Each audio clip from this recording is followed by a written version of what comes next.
Hello friends, स्वागत है आप सबका वास्तु गंगा गार्डन डायरी में।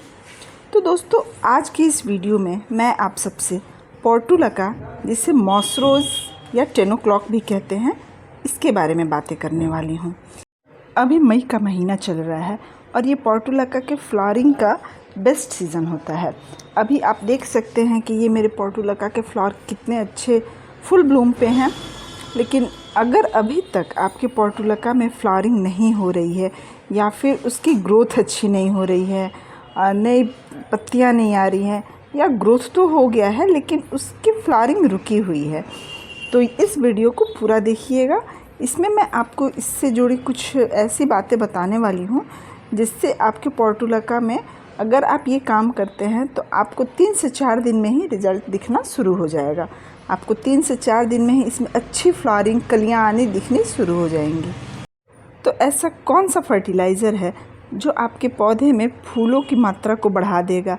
अगर कलियाँ नहीं आ रही हैं तो ये फर्टिलाइज़र डालने से कलियाँ भी आना शुरू हो जाएंगी, या फिर पौधे का ग्रोथ अगर रुका हुआ है, अच्छी ग्रोथ नहीं कर रहा है, तो इस फर्टिलाइज़र का बेस्ट यूज़ आपको दिखेगा, इसका बेस्ट रिज़ल्ट आपको दिखेगा।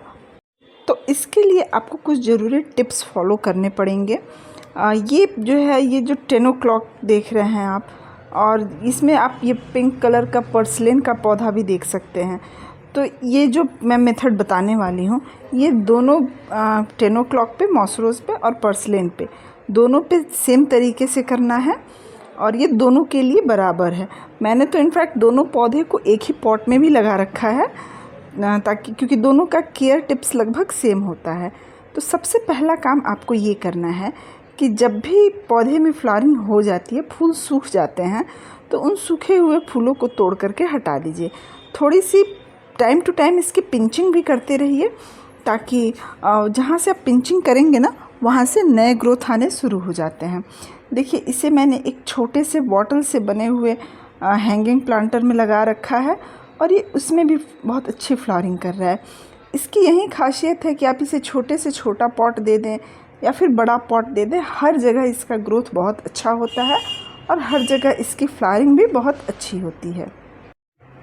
पोर्टुलका और पर्सलेन दोनों ही पर्सलेन प्लांट हैं और दोनों गर्मियों में बहुत अच्छी फ्लावरिंग करती हैं। इसके जो फूल होते हैं ना, वो एक दिन में ही सूख जाते हैं। जैसे अगर आप इसे फुल सनलाइट में रखें, सबसे पहला तो इसे फुल सनलाइट में रखना है, क्योंकि इस पौधे को फ्लावरिंग के लिए कम से कम 5 से 6 घंटे की धूप तो चाहिए ही। तो जब आप इसे फुल सनलाइट में रखते हैं तो इसमें फ्लावरिंग काफ़ी अच्छी होती है। और ये इसके फूल जो है ना, वो सुबह 9-10 बजे के आसपास खिलते हैं और शाम होते होते ये बिल्कुल सूख जाते हैं, मुरझा जाते हैं। तो जो फूल सूख जाते हैं उसे पिंचिंग कर दीजिए, उसे पौधे से निकाल दीजिए। लेकिन अगर आप में से कोई ऐसा है जिसने अभी तक अपने पोर्टुलका में कोई काम नहीं किया है, इसकी कोई केयर नहीं की है, जिसके कारण इसकी फ्लावरिंग रुकी हुई है, इसका ग्रोथ नहीं हो रहा है, तो अभी ये बेस्ट टाइम है। अगर अभी आपने थोड़ा सा केयर कर दिया तो इसकी फ्लावरिंग होनी शुरू हो जाएगी। अगर आपने अभी तक इसकी रिपोर्टिंग नहीं की है तो अभी रिपोर्टिंग बिल्कुल भी नहीं करना है, क्योंकि ये मई का महीना चल रहा है। अगर इसकी आप रिपोर्टिंग करते हैं या रूट प्रूनिंग करते हैं तो ये पौधा शॉक में चला जाएगा और फिर हालांकि ये सूखता नहीं है, ये लग जाएगा, लेकिन इसको फिर शॉक से निकलने में और अपने सिचुएशन को वापस से ठीक करने में काफ़ी समय लग जाएगा। तो अभी इसकी रिपोर्टिंग नहीं करनी है। तो अभी अगर ग्रोथ नहीं हुआ है तो आपको ये करना है कि अपने पौधे की जो भी लंबी लंबी ब्रांचेज़ हैं ना, उसे काट करके निकाल दीजिए और उसमें जो भी उसके पॉट में वीड्स वगैरह निकल आए हैं तो उन सबको क्लीन कर दीजिए। क्योंकि अगर हम इसमें जो भी फर्टिलाइज़र ऐड करेंगे, ज़्यादातर तो ये वीड्स ही उसको ले लेते हैं, जिसके कारण पौधे को कमी हो जाती है। तो सबसे पहले उस पॉट को अच्छे से क्लीन कर लीजिए। साथ ही साथ अगर पौधे का कोई भाग सूख गया है, जैसे कोई डालियाँ है इसकी सूख गई हैं, तो उसे भी निकाल करके तोड़ के अलग कर लीजिए। इस पौधे को लगाना बहुत ही आसान होता है। आप इसके लिए आपको बस 3 से 4 इंच या फिर 2 इंच का ही अगर उसका टुकड़ा मिल जाए तो आप बस उसे तोड़ लीजिए और किसी भी मिट्टी में, वेल ड्रेन मिट्टी हो जिसमें पानी ना रुके, उस मिट्टी में ले जा कर के इसे लगा दीजिए।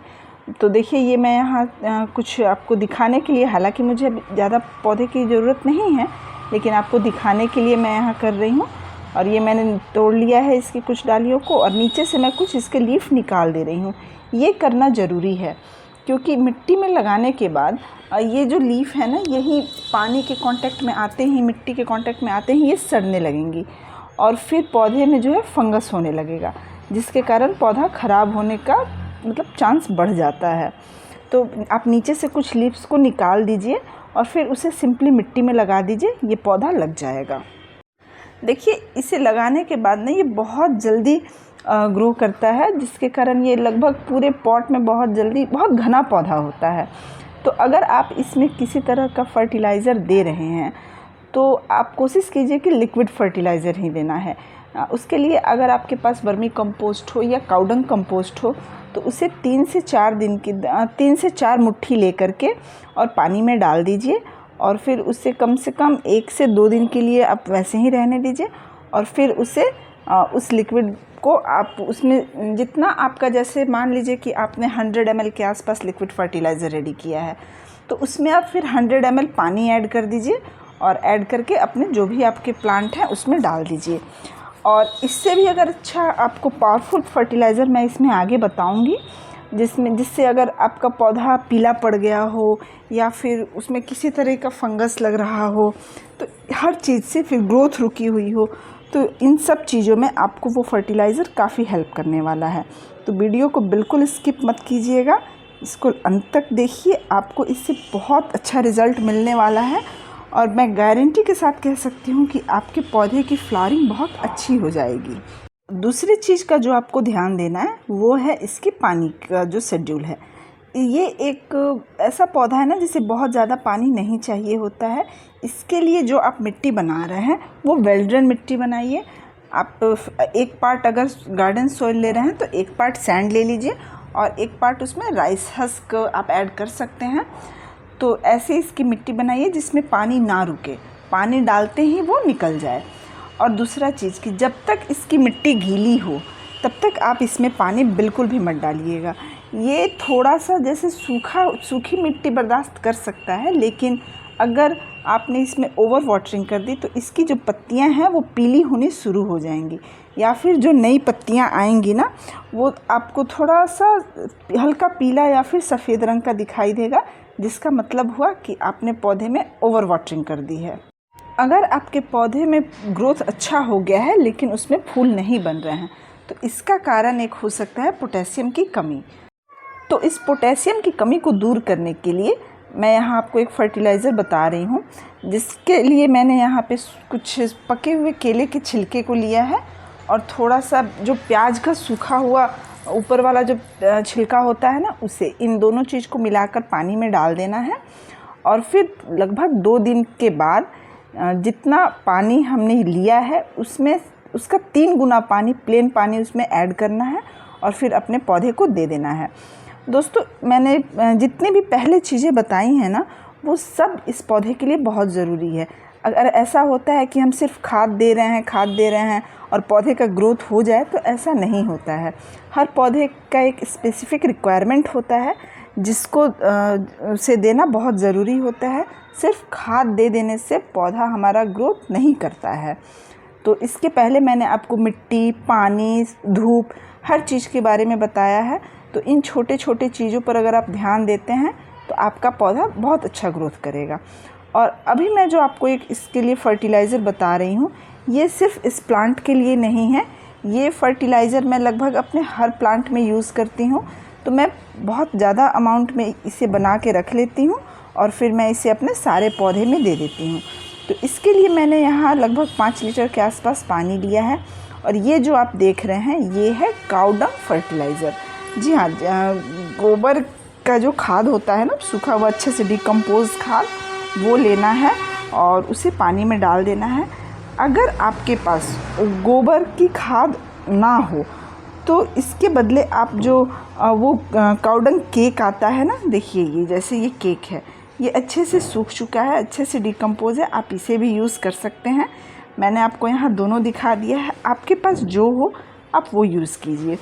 तो आपको तो पता है कि इसमें बहुत सारे माइक्रोन्यूट्रिएंट्स होते हैं जो पौधे में बहुत अच्छा ग्रोथ दिलाते हैं, बहुत अच्छी फ्लावरिंग करते हैं। तो सबसे पहले आप अगर काउडंग फर्टिलाइज़र ना हो तो आपके पास जो वर्मी कंपोस्ट हो, लीफ मोड कंपोस्ट हो, जो कंपोस्ट हो आप उसे लेकर के पानी में डाल दीजिए, लगभग 50 ग्राम के आसपास। और फिर ये दूसरी चीज़ जो आप देख रहे हैं ये है चाय की पत्ती। जी हाँ, वही चाय की पत्ती जो हम घर में यूज़ करते हैं उसे मैं धो लेती हूँ और धो करके सुखा लेती हूँ। ये बहुत अच्छा नाइट्रोजन का सोर्स होता है जिसके कारण पौधे का जो ग्रोथ है वो बहुत अच्छा हो जाता है। तो आप उन सूखे हुए चाय की पत्तियों को फेंके नहीं, आप इसे फर्टिलाइज़र के रूप में भी यूज़ कर सकते हैं। अगर आप चाहें ना तो इस सूखी हुई चाय की पत्ती को थोड़ा थोड़ा उस पॉट में भी डाल सकते हैं, ये भी अच्छा वर्क करता है। उसके बाद जो सबसे इम्पॉर्टेंट चीज़ है इस गर्मी में पौधे को बचाने के लिए वो है वुड ऐश। जी हाँ, राख। ये लकड़ी की राख है, तो आप लकड़ी की राख यूज़ कर सकते हैं या फिर उपले की राख यूज़ कर सकते हैं। बस ध्यान देना है कि जो कोयले की राख होती है उसे यूज़ नहीं करना है। और इस भीषण गर्मी में ये आपके पौधे को ठंडक देगा।